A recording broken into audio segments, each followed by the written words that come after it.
हाँ जी, good morning बच्चा लोग।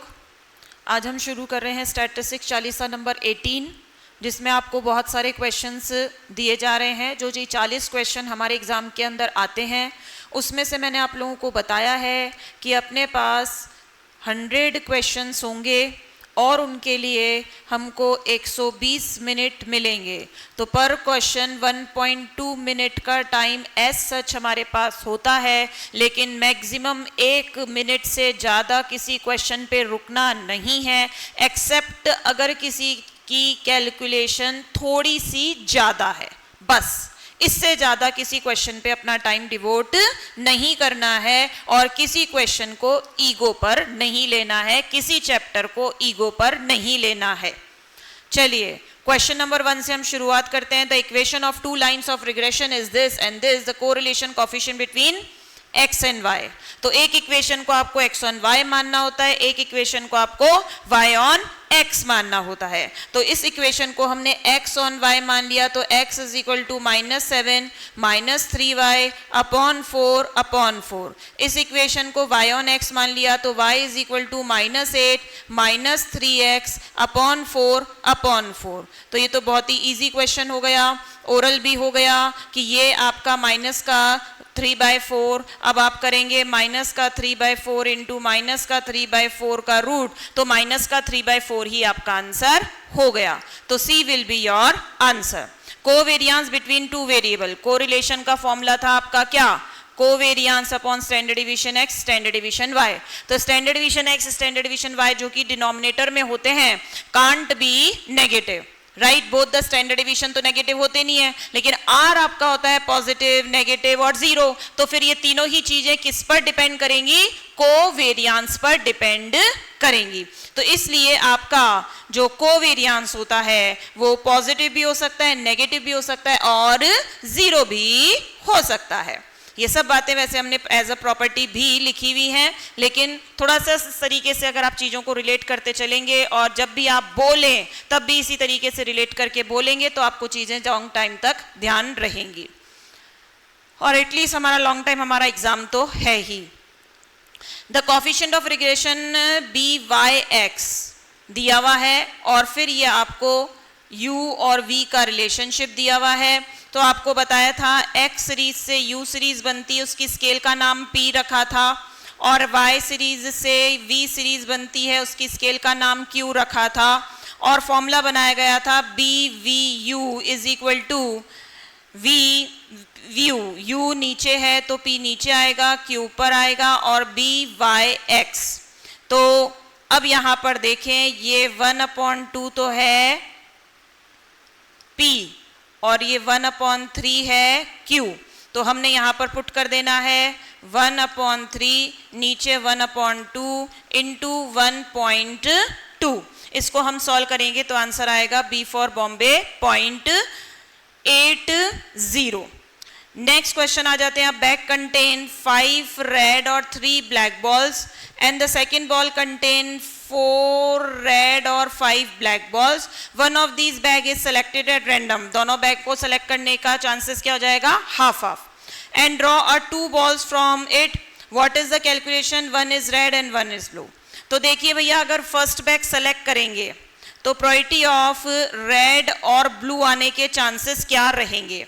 तो पहले में से रेड आने का 5C1 into 3C1 upon 8C2।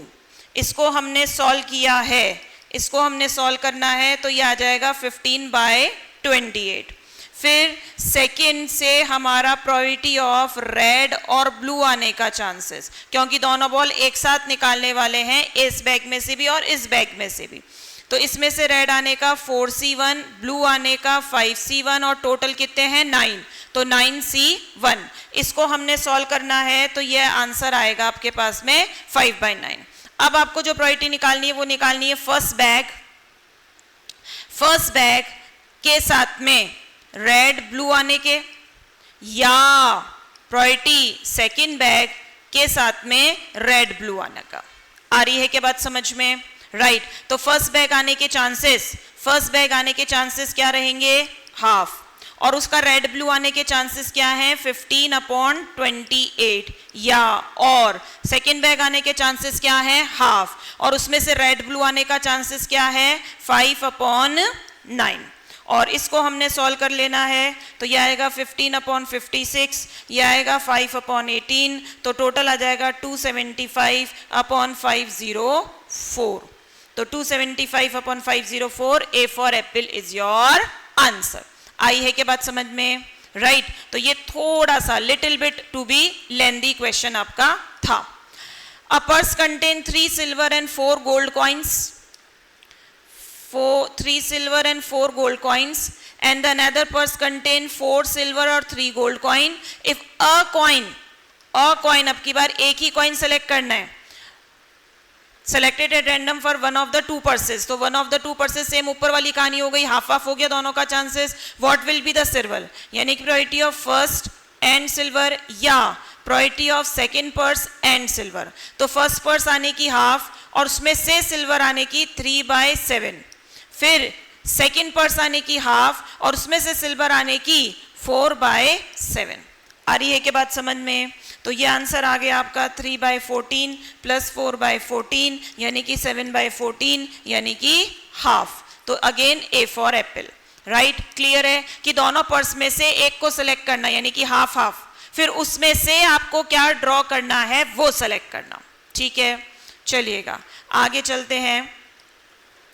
The mean of the distribution of number of sixes in 2 tosses of unbiased dice. Mean आने का तो मीन का फॉर्मूला होता है n इंटू पी तो n कितने हैं 2 और p आने के कितने चांसेस हैं तो ये आंसर हो गया 1/3 A for apple mean binomial theorem.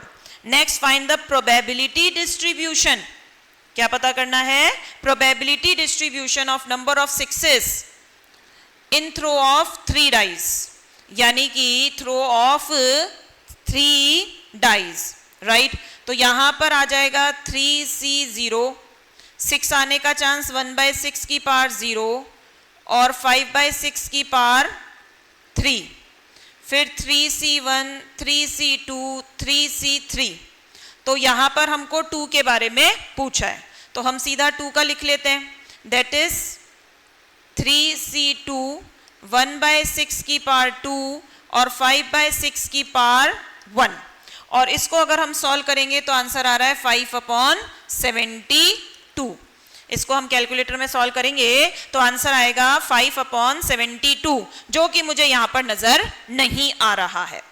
फिर भी मैंने चांस लिया कि बाय चांस हमारा यहां पर मिसप्रिंट है राइट तो फिर भी अगर हम चांस लें यानी कि 0 को सॉल्व कर रहे हैं तो आ रहा है ये आपका 125/216 इसको सॉल्व किया तो आंसर आ रहा है 25/72 इसको सॉल्व किया तो आंसर आ रहा है 1/216 तो भैया 3C3 का आंसर तो है फिर बाकी और किसी का आंसर है नहीं तो फिलहाल आपका क्या हो गया फिलहाल आपका क्या है नन ऑफ दिस तो 3C0 यानी कि P0 P1 P2 P3 के यहाँ पर आंसर आपने कैलकुलेट करके चेक कर लिए हैं राइट फिलहाल यहाँ पर 2 के बारे में पूछा था तो 2 का हमारा आंसर आ रहा है 5/72 जो कि यहाँ पर नहीं है तो फिलहाल हो गया आपका none of these. Now the arithmetic mean of 2 numbers यानी कि a प्लस b/2 का आंसर है 15 और a इंटू b का अंडर रूट है 9 तो इनमें से वैल्यूज को लीजिए और आइटम फॉलो कीजिए और आंसर देखिए 15 और 9 15 और 9 किससे आ रहा है ए फॉर एप्पल से आपका कैलकुलेशन बैठ रहा है। चलिएगा आगे बढ़ते हैं। The product of geometric mean between the two given number का geometric mean is equal to n power of single geometric mean मतलब अगर मैं इसको यहां से हटा दूं तो ये n पावर हो जाएगा कि नहीं हो जाएगा राइट और वो इन दोनों के कहीं बीच की ही वैल्यू होगी इन दोनों के कहीं ना कहीं बीच की ही वैल्यू होगी। जितने भी एवरेज होते हैं mean median mode GM HM जितने भी एवरेज हमने पढ़े mean median mode GM HM तो वो जितनी भी वैल्यूज दी हुई होती है उनके बीच में ही कहीं लाई कर रहा होता है राइट तो ये जो ज्योमेट्रिक मीन का आंसर आएगा वो इन दोनों के बीच का ही कोई ना कोई आंसर होगा, राइट और उसकी हमने क्या बना दी, इसको पार बना दी। तो yes this sentence is absolutely right true. The weighted arithmetic mean of first and natural number whose weights are equal to the corresponding number, यानी कि अगर x वैल्यूज और वेट्स की बात करें 1 2 3 4 5 तो वेट्स भी क्या है 1 2 3 4 5 और इसका हमने summation x w upon summation w करके देखा है, इसका हमने summation x w upon summation w करके देखा है तो वो हमारा आंसर बैठता है 3.66, ठीक है। अब इनमें से सारे फॉर्मूलाज के अंदर ये कितने नेचुरल नंबर दिए हमने 5, तो इनमें से भाई देखिए अगेन फिर से मैं फॉर्मूला तो बहुत सारे खेल हैं, बहुत सारे ऑलरेडी हमारे पास फॉर्मूला है, इस तरीके के कोई रिलेशन के फॉर्मूलाज आ जाते हैं तो हम इस तरीके से चेक करके अपना आंसर बना सकते हैं। तो पहले वाली में हमने 5 नेचुरल नंबर पुट करे 2 5 + 1 अपॉन 3, तो भगवान की दया है और वैसे भी मैंने आपको बोला है जितने भी लगभग ऑप्शन से आंसर निकलने वाले हैं वो ए बी के अंदर ही सेलेक्ट हो जाते हैं, ज्यादा से ज्यादा कभी से ही कोई क्वेश्चन सी या डी पे मूव करता है। आप सारे क्वेश्चन उठाकर देख लीजिए, जितने भी ऑप्शन पुट करके अगर हम आंसर को जल्दी पता करने की कोशिश करते हैं, भाई इससे जल्दी तो यह है कि आपको फॉर्मूला याद हो, इससे जल्दी तो यह है कि आपको फॉर्मूला याद हो और अगर आप मैथ्स के स्टूडेंट हैं तो आप डेराइव कर सके, दो चीजें हैं, राइट तो इसलिए हम इस चीज को इस तरीके से करेंगे क्योंकि हम तो क्या हैं नॉन मैथ्स के बच्चे हैं। आगे बढ़ते हैं। The mean weight of 15 student is 110, the mean weight of 5 is this, तो रिमेनिंग क्या बताइए, यानी कि n1 है 5 और उनका मीन वेट है 100, n2 है 5 और उनका मीन वेट है 125, n3 भी है 5 और उनका मीन वेट आपको पता करना है और टोटल n हो गया अपने पास 15 और उनका कंबाइंड मीन हो गया 110। तो आप कंबाइंड मीन का फॉर्मूला लगा देंगे n1 x1 bar plus n2 x2 bar and so on divide by n1 plus n2 plus so on. तो ये फॉर्मूला अगर हम लगा देते हैं तो इसका आंसर हमारा बी फॉर बॉम्बे आ जाएगा। वेरी ओरल क्वेश्चन, इन दोनों को मल्टीप्लाई करके मेमोरी प्लस, इसको मल्टीप्लाई करके मेमोरी माइनस, इसको मल्टीप्लाई करके मेमोरी माइनस, फिर एमआरसी दबाकर डिवाइडेड बाय क्या कर देना 5। तो इस तरीके से फटाफट हम कैलकुलेटर में जल्दी से भी इसको सॉल्व कर सकते हैं, पूरा लिखकर करने की जरूरत नहीं रहेगी। The sum of the deviation of certain number of item measured from 2.5 is 50. The sum of deviation measured from 3.5 is -50. Then find the number of observation and their mean. यानी कि अज्यूम मीन अगर हमारा 2.5 है तो हमारा deviation का total 50 है और उसी सीरीज में अगर हमारा 3.5 है तो डेविएशन का टोटल 50 अपॉन n है, माइनस का 50। तो इसलिए ये प्लस माइनस क्या हो जाएगा माइनस, ये 2.5 minus 3.5 minus 50 upon n minus 50 upon n, तो 1 is equal to -100 upon n।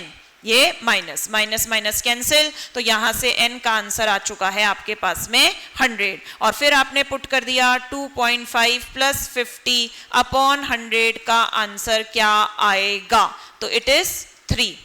तो 103 A for apple is your answer. Most reliable, most usable, suitable, usable, best, ideal, reliable, rigidly defined, based on all observation, easy to calculate, easy to interface, mathematically available, algebraically available, ये सारी बातें आपको बहुत बार बोली गई हैं, तो आपको आंसर याद हो जाना चाहिए। अरेंजिंग मतलब असेंडिंग और डिसेंडिंग में अरेंज करने की रिक्वायर्ड किस में होती है, सी मीडियन में। कई बार इतने छोटे और ब्यूटीफुल क्वेश्चन आ जाते हैं जिसको देखकर हमारी सांस में सांस भी आ जाती है। तो इसमें बोला है a chance of 53 in a year. अब आपको ये नहीं बता रखा भैया ये लीप ईयर है कि नॉन लीप ईयर है, तो आपको नॉन लीप ईयर ही लेकर चलना होता है, ठीक है। तो नॉन लीप ईयर के अंदर Sunday, Monday, Tuesday, Wednesday, Thursday, Friday, Saturday, 1 2 3 4 5 6 7 7 option होते हैं और सबके आने का चांस कितना हो जाता है 1/7 बी फॉर बॉम्बे हो जाता है। 2 unbiased stars are roll. What is the probability of sum of faces not less than 10? 10 से नीचे नहीं आने चाहिए, यानी कि 12 आना चाहिए, 11 आना चाहिए, 10। तो ये 1 2 और ये 3 3 2 5 और 1 6, तो कितना हो गया 6/36, यानी कि 1/6 ए फॉर एप्पल। इससे ज्यादा इजी क्वेश्चन और कुछ नहीं हो सकता था। नेक्स्ट आगे बढ़ते हैं। If a person go by plane, if a person go by train, what will be the chances? Neither plane nor train, neither यानी कि प्रोबेबिलिटी प्लेन से भी नहीं जाए एंड ट्रेन से भी नहीं जाए, तो क्या करोगे 1 minus probability of plane union train, यानी कि 1 माइनस प्लेन के होने की 1/5 प्लस ट्रेन की होने की 2/3 माइनस दोनों की कंबाइन तो होगी नहीं। आ रही है कि बात समझ में? इसको आपने सॉल्व किया, क्वेश्चन नंबर 17, इसको आपने सॉल्व किया तो ये आंसर आ रहा है 13/15, राइट? तो आंसर आ गया 2/15। तो B for Bombay is your answer. कितना आंसर हो गया 2/15। कितना आंसर हो गया 2/15। तो ये आंसर हो गया बी फॉर बॉम्बे। आया है क्या सबको समझ में?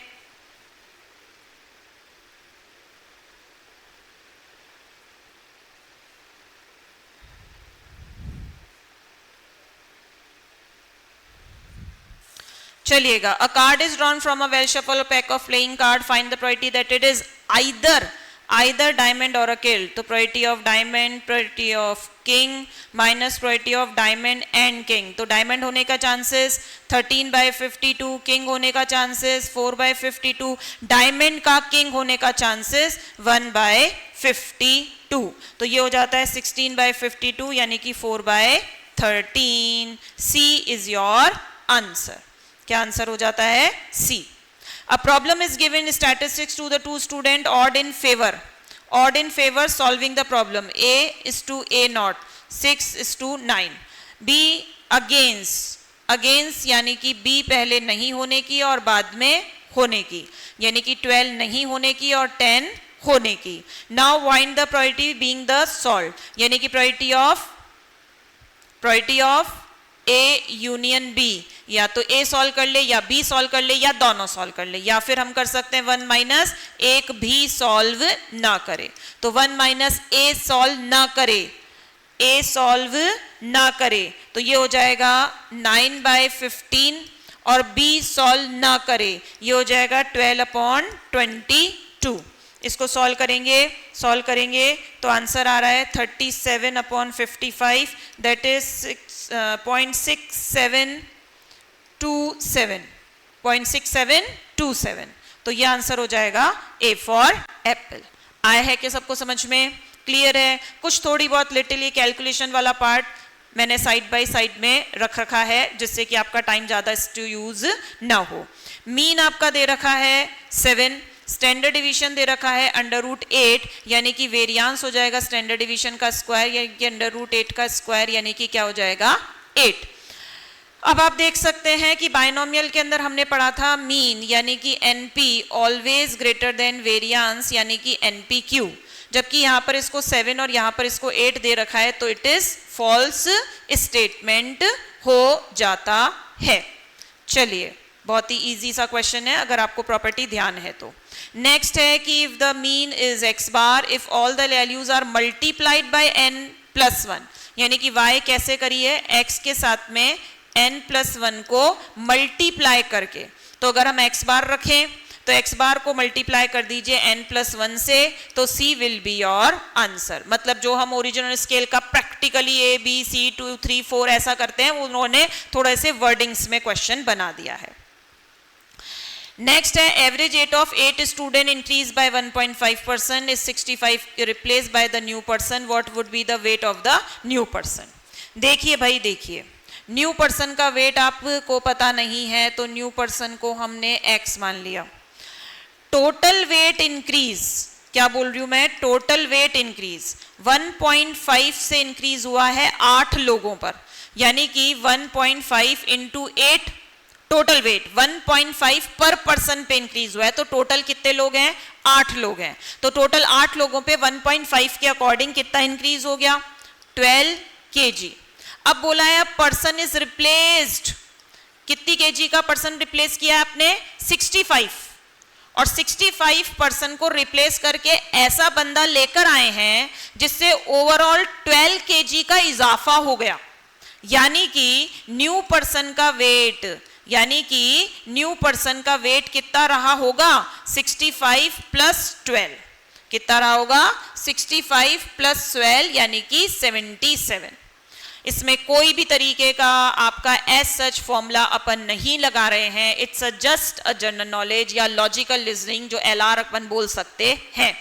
ठीक है कि सारे लोगों में टोटल वेट का इजाफा हुआ है 12 kg और हमने 65 वाले बंदे को रिप्लेस किया है ऐसे बंदे से जिससे टोटल वेट में 12 kg का इजाफा है। तो कितना हटा था? 65 और कितना और जुड़ा होगा? 12 kg। तो टोटल मिलाकर कितना इंक्रीज हुआ है? 77 kg का बंदा जुड़ा है, जिसकी वजह से 65 तो 65 से बैलेंस हो गया और 12 kg का ओवरऑल एवरेज में इंक्रीज ले लिया है। The average marks obtained 120 student in a certain examination 35 if the average marks of pass student, तो यानी कि हमने रखा N1 पास स्टूडेंट, उनका मीन है 39। N2 जो फेल स्टूडेंट हैं उनका मीन है 15 और टोटल अपने N स्टूडेंट हैं 120 जिनका कंबाइंड मीन है 35। क्योंकि हमको यहाँ पर पास स्टूडेंट के नंबर पूछे हैं इसलिए पास स्टूडेंट को P रख लेते हैं और फेल को 120 माइनस P रख लेते हैं। आ गया है क्या क्वेश्चन समझ में? ठीक है, वेरी इजी, वेरी सिंपल। अब इसमें P का आंसर निकालेंगे तो A फॉर एप्पल आ जाएगा। कंबाइंड मीन का क्वेश्चन है, अगर आप सारी वैल्यूज को इसी फॉर्मेट में हमेशा लिखेंगे तो आपको दिख जाएगा, समझ में आ जाएगा कि क्या तो मुझे गिवन है और क्या मुझे कैलकुलेट करना बाकी है। बाकी इसमें कुछ ऐसा होता नहीं है। नेक्स्ट आ जाते हैं। 17 लोगों का एवरेज है 45, फर्स्ट 9 लोगों का है 51, लास्ट 9 लोगों का है 36। लास्ट 9 लोगों का है 36, फर्स्ट 9 लोगों का है इतना, तो टोटल 17 लोगों का कितना है 45। उसमें से मैं माइनस कर लूं 9 लोगों का 51 और मैं माइनस कर लूं 9 लोगों का 36, तो बाकी बचा आपका आंसर किसका आ जाएगा? एज सच तो कंबाइंड मीन से ही आ रहा है लेकिन मैंने इसका प्रेजेंटेशन थोड़ा सा इस तरीके से कर दिया है कि टोटल 17 का इतना, 9 का इतना, 9 का इतना, तो 9 और 9 18, ये 18 लोगों का वेट है और ये 17 लोगों का टोटल वेट है, ये टोटल 18 लोगों का वेट है।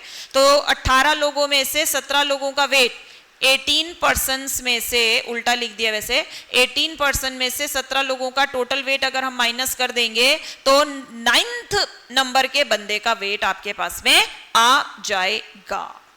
आ रही के बाद समझ में? शुरू से 9 लोग और आखिरी से 9 लोग, एज सच तो 18 नहीं है, 18 नहीं है तो ये भी आपके कितने 17 ही, लेकिन इसमें शुरू से 9 और इधर से 9 की वजह से ये टोटल आपको कितने का दिख रहा है? 18 लोगों का वेट दिख रहा है और ये कितने लोगों का वेट है? 17 लोगों का वेट है। तो इसलिए इन दोनों का डिफरेंस हमारा आंसर हो जाएगा 18। आंसर भी क्या है? 18। इसको सॉल्व करेंगे तो नेक्स्ट आ जाइए। Average of 11 student is 30, first 5, last 5, then the value of 6th number. Same 11 into 30 में से अगर मैं 5 इंटू 25 और 5 इंटू 28 को माइनस कर दूं तो बचा हुआ एक बंदा जो 6th बंदा है उसका नंबर या उसका वेट आ जाएगा। इसको सॉल्व करा तो आंसर आ रहा है B for Bombay. Next, there are dash test of index number. कितने टेस्ट होते हैं भैया इंडेक्स नंबर के? कोई बताएगा? कितने टेस्ट होते हैं भैया इंडेक्स नंबर के? कोई बता पाएगा क्या? जल्दी जल्दी बताओ भैया, छेती छेती। कितने? 4 टेस्ट होते हैं। Unit test, time reversal test, factor reversal test और circular test. Laspeyres and Paasche's index number satisfied the time reversal test.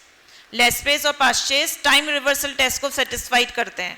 Time reversal test को सेटिस्फाइड करते हैं क्या? लेस्प्रेस और पास्चेस तो इतने गए बीते हैं, निकम्मे हैं कि यूनिट टेस्ट के अलावा और कोई टेस्ट प्रूव ही नहीं कर सकते। थोड़ा सा ध्यान रखिएगा।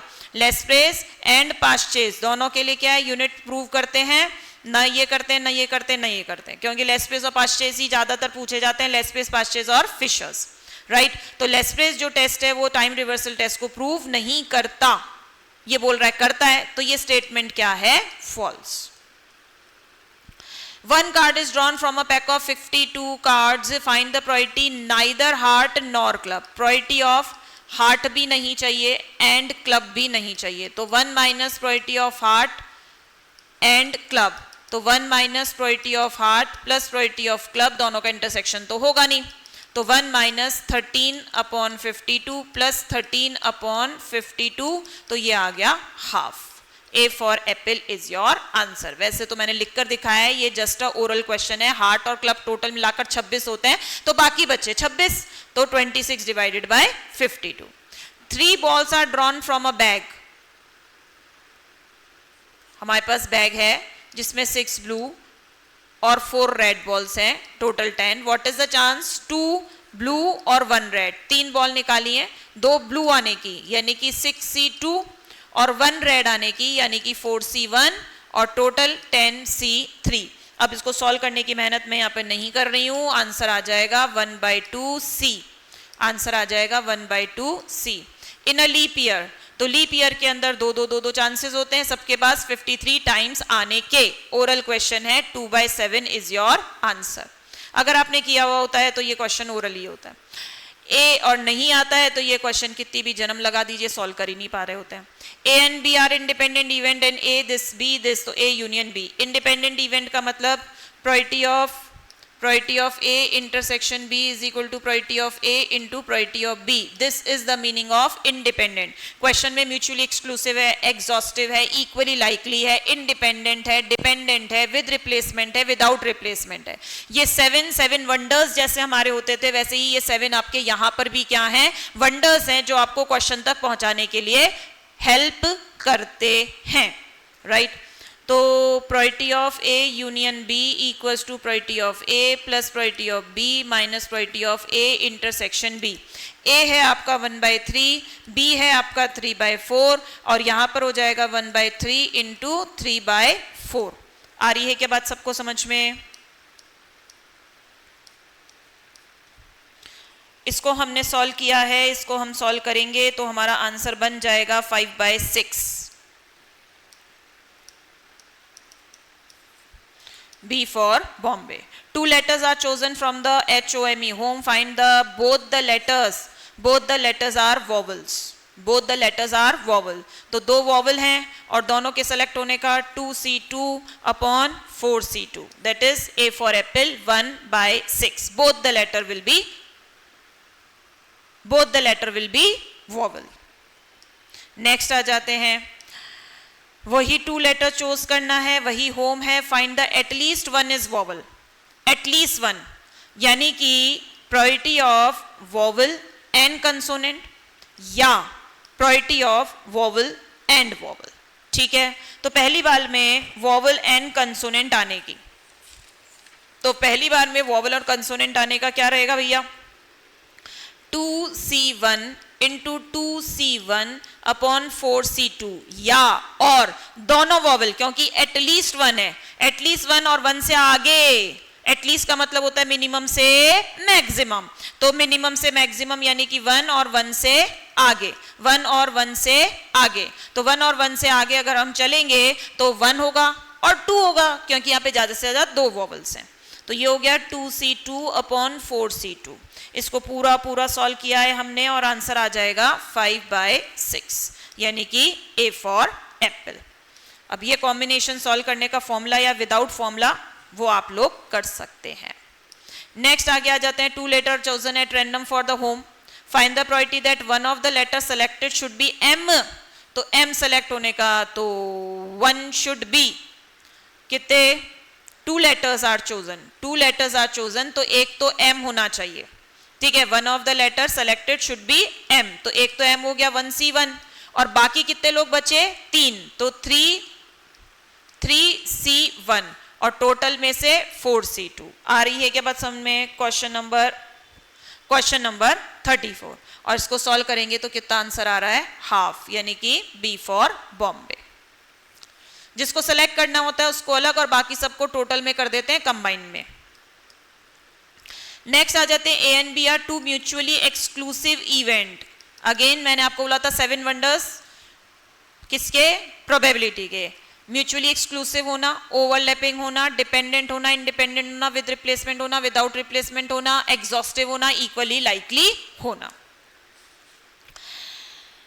अब आपको ये सब दिया हुआ है, ए नॉट दिया हुआ है, बी दिया हुआ है, बी दिया हुआ है। प्रोबेबिलिटी ऑफ ए नॉट बता रखी है 0.65, तो प्रोबेबिलिटी ऑफ ए हो गई 0.35। Probability of A union B हो गया 0.65 और म्यूचुअली एक्सक्लूसिव लिखा है, यानी कि probability of A intersection B हो गया 0। तो probability of A union B equals to probability of A plus probability of B minus 0।